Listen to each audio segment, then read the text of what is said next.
Welcome to our show. Our topic today very well could be the health and wellness discovery of the 21st century. It has only been truly available in the United States and the rest of the Western world for less than a decade, yet it's already one of the most popular nutritional supplements in the world. I'm talking about the global phenomenon that is Noni juice. Hello, I'm James Jameson. My guest today is truly one of the world's foremost medical experts on Noni juice. He's a Johns Hopkins hospital-trained physician with both an MD and a PhD.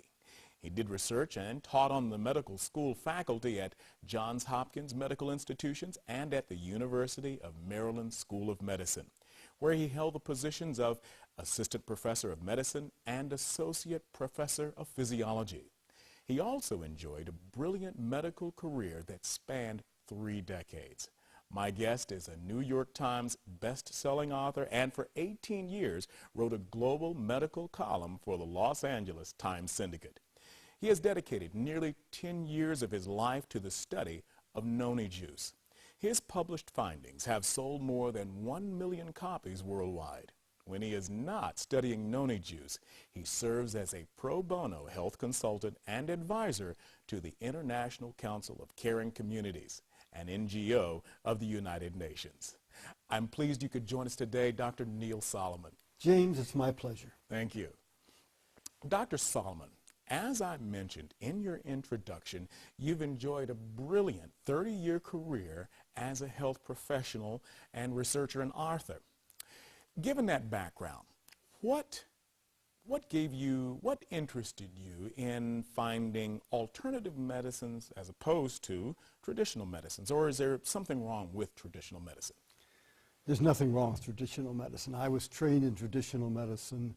I love traditional medicine, but there's more to medicine than just traditional medicine. Yes. There are other areas that can complement traditional medicine. And the thing that really got me into the study of Noni was the fact that I saw a lot of patients in the hospital and out of the hospital who were getting ill because they were taking medications. Now, medications are important to take. You need to take your medications, but you should take the least amount that will do the job.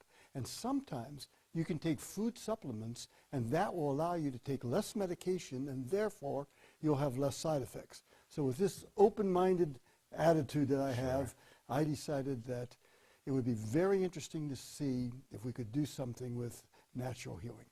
That's good, Dr. Solomon.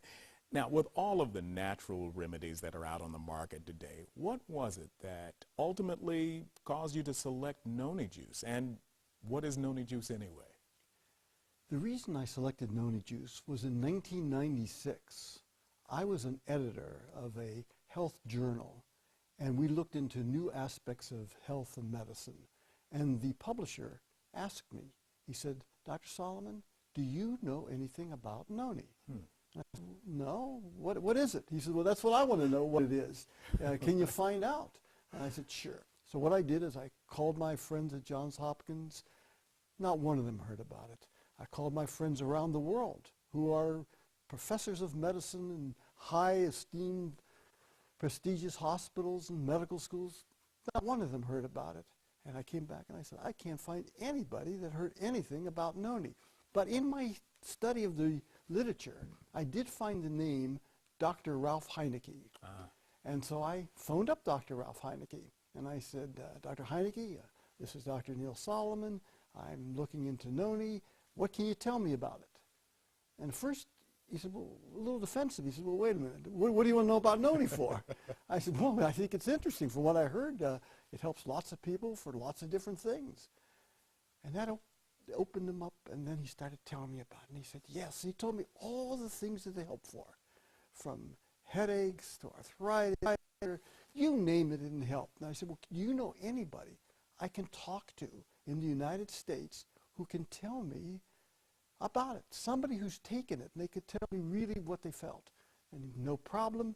And I got a name, and then from that person, I got other names, and then from that person, got other names, and pretty soon I had a stable of people who were telling me about Noni. And it did help. According to them, it helped them from cancer, heart disease, arthritis, rheumatism, sexual problems, all the way to stroke. And each of them had their own particular problem, and each of them told me their own story. And they were fascinating stories. To name a few of these people, there was Ken and Mary Rowland, where arthritis was a problem. There was Dell and Sylvia Williams, where heart problems were a problem. These are either problems that they had or knew people who had them.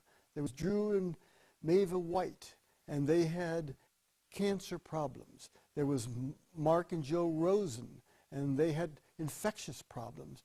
And then there was a fascinating lady, Ann Wilson, and Gary and Ann told me about their problem.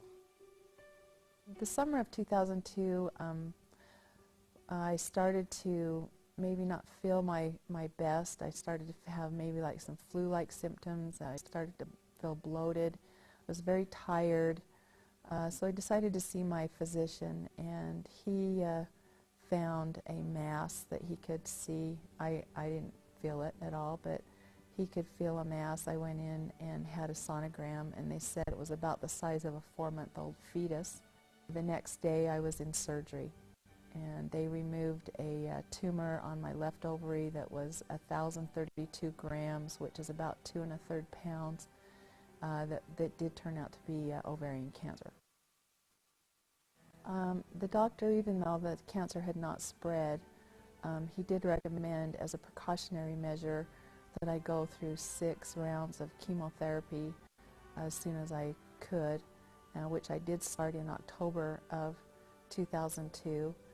And there was absolutely a miracle that happened there. I continued to take Noni juice. I asked my doctors if that was okay, and they said absolutely, just to do and be and take anything that I wanted.